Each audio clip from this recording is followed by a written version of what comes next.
Kumakalat ang tsismis ng kudeta sa Iran. May dalawang panig na naglalaban para sa kontrol ng bansa. Isang panig ay gustong makipagkasundo sa Estados Unidos, habang ang isa naman ay pumipigil. Lalong tumindi ang alitan ng dalawang panig, kaya lantad na sa publiko at nakikita na ng mga mamamayan Iranian ang totoong nangyayari. Pinangungunahan ni na Speaker ng Parlamento, Galif Baf, at kalihim ng ugnayang panlabas, Aragachi ang panig na nakikipagkasundo sa Estados Unidos. Ang kabilang panig ay hawak ng IRGC. Basahin ang pinakabagong ulat sa digmaang sibil.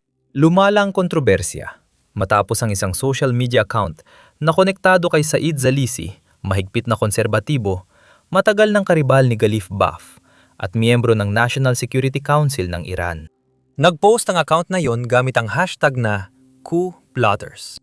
Hiniling ng post kay Mustafa Khamenei, kataas-taasang pinuno, na liwanagin sa publiko kung suportado ba niya ang negosasyon o hindi. Nagbabala ito na, kung walang kumpirmasyon, maaring akusahan ng mga opisyal na kumilos ng walang pahintulot ng pinuno. Ang pinaka-nakakagulat sa lahat, agad na deactivate ang account matapos nitong ilathala ang post na ito. Nakakagulat na bigla na lang nawala ang account pagkatapos mailathala ang post na ito. Maaring mas nagiging marahas na ang digmaang sibil kaysa sa inaakala natin. Gayunpaman, hindi ito natatanging insidente. Isa lang ito sa maraming post at halimbawa na makapangyarihang tao sa Iran na kumakalaban sa mga negosyador. May post na nagsasabing kapahamakan lang, hindi mabuti, ang dulot ng negosasyon para sa Iran. May nagsasabi ring dapat makialam ang IRGC at pigilan sina Galif Baf at iba pang negosyador sa pagtataksil sa bansa. Ito ang unang beses na hayagang naglaban ang dalawang paksyon mula simula ng digmaan. Dahil noon nagkakaisa ang Iran. Kahit ang mga nagpoprotesta noon ay hindi lumalabas dahil sa digmaan at takot. Ngayon, dahil sa tigil putukan, kitang-kita ng mga Iranian at ng mundo ang malalim na pagkakabahabahagi ng Islamikong rehimen, kahit sa pinakamataas na antas. Lumala ang sitwasyon, kaya lumabas sa pambansang telebisyon ang Speaker ng Parlamento para ipaliwanag sa mga Iranian ang kahalagahan ng negosasyon.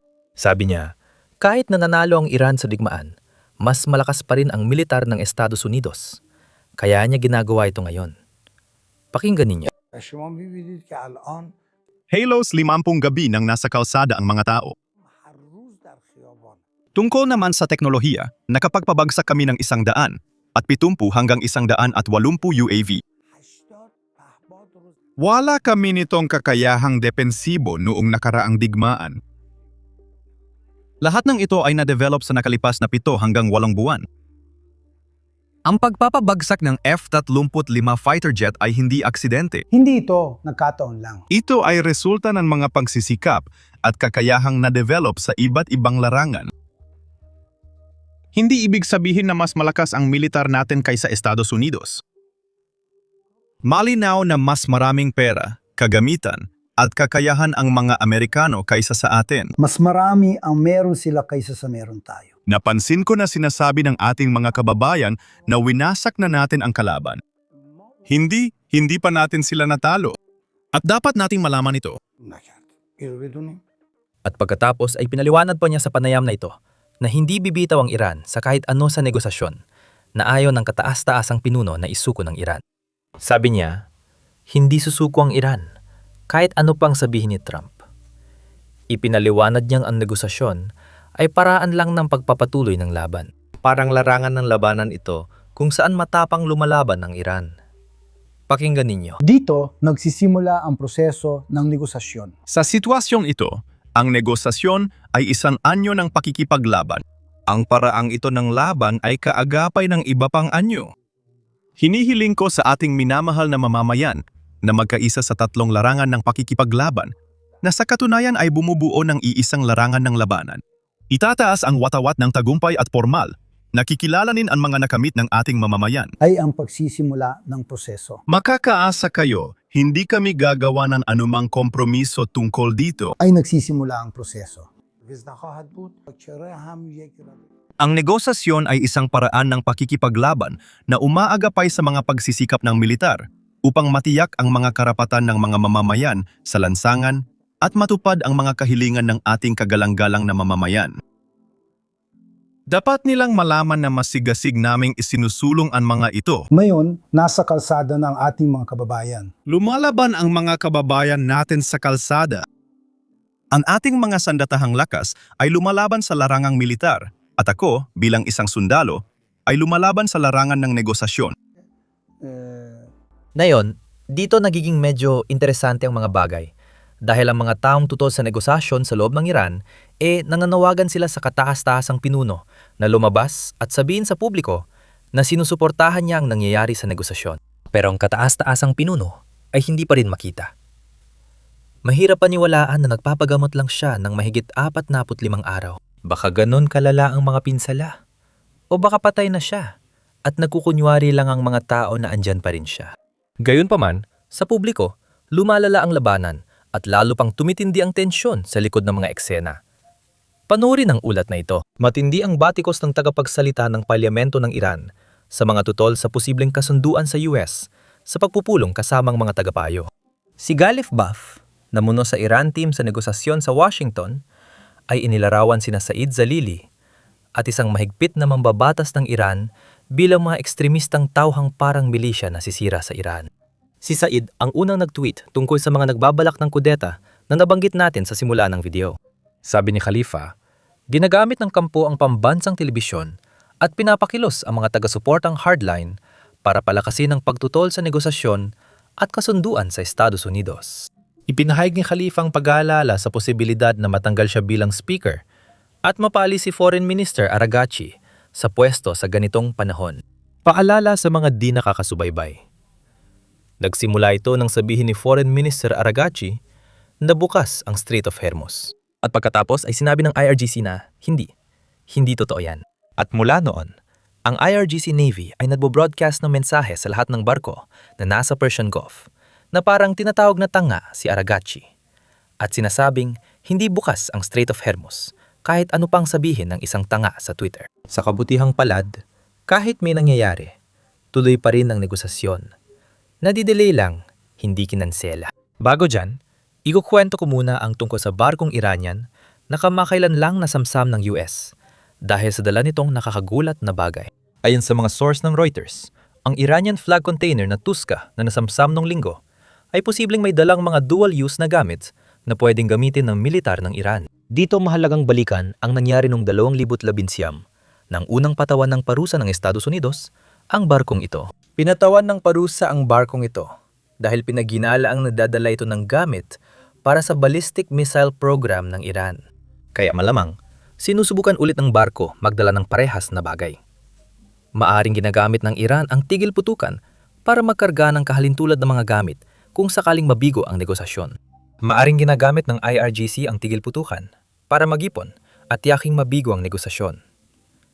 Pero, kailangang linawin ng isang bagay. Ang alam nating impormasyon ay batay sa paunang ulat ng US military. Ngayon hawak na ng US ang barko. Tiyak na magkakaroon tayo ng mas malinaw na ebidensya sa lalong madaling panahon. Kaya pindutin ang subscribe button sa ibaba. Kapag nakuha na natin ang impormasyong yon, gagawa agad ako ng video tungkol dito para mapanood ninyo. Ngayon, kahapon ay nakatanggap kami ng ilang komento mula sa mga tao na nagsasabing hindi nila nakikita ang aming mga video sa kanilang homepage. Kaya, dito papasok ang pagpindot mo sa subscribe button sa ibaba. Talagang nakakatulong ito sa amin at pati na rin sa iyo dahil sinasabi nito sa YouTube algorithm na interesado ka sa content.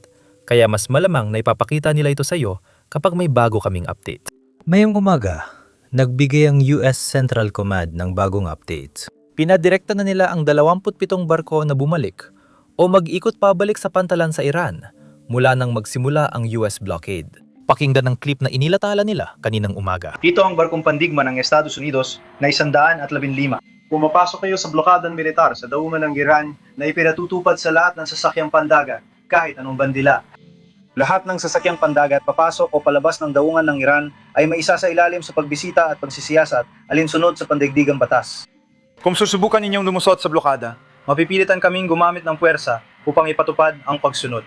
Tapos, habang nagpapatuloy ang harang, gumagamit din ng militar ng US ng underwater robot at drone para hanapin ang mga minang inilagay ng IRGC sa kipot ng Hormuz.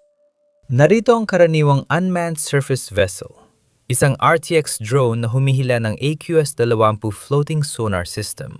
Sinusuri nito ang ilalim ng dagat para sa mga mina at nagbabantay sa hanay na may lapad na mga 100 talampakan sa bawat pasada. Nariyan din ang battery-powered na submarine drone tulad ng MK-11, 8 Moto Kingfish at Knifefish mula General Dynamics. Maaring ihulog ang mga ito mula sa isang maliit na bangka at gamitin para maghanap ng mga mina sa isang partikular na lugar. Pag natukoy ang mga mina, lalabas ang pangalawang grupo ng Sea Robot para sirain ang mga ito gamit ang mga eksplosibo o pasabugin ang mga ito mula sa malayo. Sa mga paraang ito, kapag malinis na ang daan, normal na muling dadalo yung trapiko. Dapat tandaan na hindi lang underwater drone ang banta, kundi pati IRGC na pwedeng magpadala ng sariling underwater drone, water drone o Shahed drone para targetin ang barko. Bukod pa rito, lagi silang pwedeng magpadala ng maliit na bangka na may mga sundalo ng IRGC na may AK-47 at nagpapaputok sa mga tanker gaya kahapon. Dahil dito, maliban kung may pangmatagalang kasunduan sa kapayapaan, malabong bumalik sa dati ang trapiko sa kipot ng Hormuz. Kahit ganon, kung may mapirmahang kasunduan sa negosasyon, pagtanggal ng mga mina ang unang hakbang. Kaya nauna na ang US ngayon. Ngayon, ilipat naman natin ang ating atensyon sa mga negosasyon. Sa kabila ng mga balikan at pagkaantala, may plano ng delegasyon ng Iran na bumiyahe sa Islamabad sa Martes, ibig sabihin bukas, para sa negosasyon. Pangumunahan ni tagapagsalita ng parlamento na si Galif Baf ang pag-uusap at dadalo lang siya kung dadalo si J.D. Vance ng US.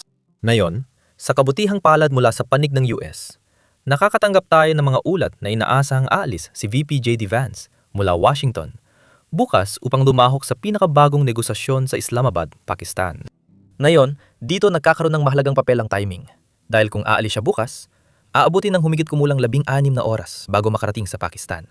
Ibig sabihin, pagdating niya sa Pakistan, tapos ng tigil putukan. Maliban kung mapapalawig ito, hindi natin alam ang susunod na mangyayari. Duda ako na basta na lang magsisimulang maputukan ulit ang lahat. Dahil ibig sabihin nun, parang natigil ang negosasyon kung mag-uumpisa ulit ang putukan. Kaya, malabong mangyari yon. Pero gayon pa man, may kawalan ng katiyakan dahil itong pagpupulong na inaasang magaganap sa Miyerkules, inaasahan na sana mangyari nung nakaraang Miyerkules pa. Pero paulit-ulit lang itong naurong at naurong. Ibig sabihin, maaaring matapos ng tigil putukan pagdating ng lahat sa negotiating table. Sana ma-extend pa ito dahil kung hindi, magiging magulo para sa lahat. Ano man ang mangyari, i-update namin kayo. Kaya i-click ang subscribe button at magkita-kita tayo sa susunod na video. Para maintindihan ang asa ng Iran na yon, kailangang balikan kung paano ito nakarating sa kasalukuyan nitong kalagayan. Hindi lang ito nangangahulugang pagbabalik sa 1979 nang maganap ang Rebolusyong Islamiko. Kailangan nating balikan ang panahon ng dinastiyang Qajar sa Iran noong ika-19 na siglo para makita kung paano patuloy na naapektuhan ng mga desisyong ginawa noon na nagharing uri ang Iran ngayon. Alam mo ba kung ano? Iyan ang ginagawa namin sa podcast series naming kakalabas lamang araw. Kaya kung ikaw ay interesado sa kasaysayan ng Iran at kung paano tayo napunta sa kinalalagyan natin ngayon, siguradong dapat mong pakinggan ito. Pwede mo itong panuorin sa pamamagitan ng pag-click sa mga link sa description o pwede mo rin panuorin ito sa pamamagitan ng pag-click sa end screen sa iyong screen. Basta i-click mo lang ang video na nasa iyong screen.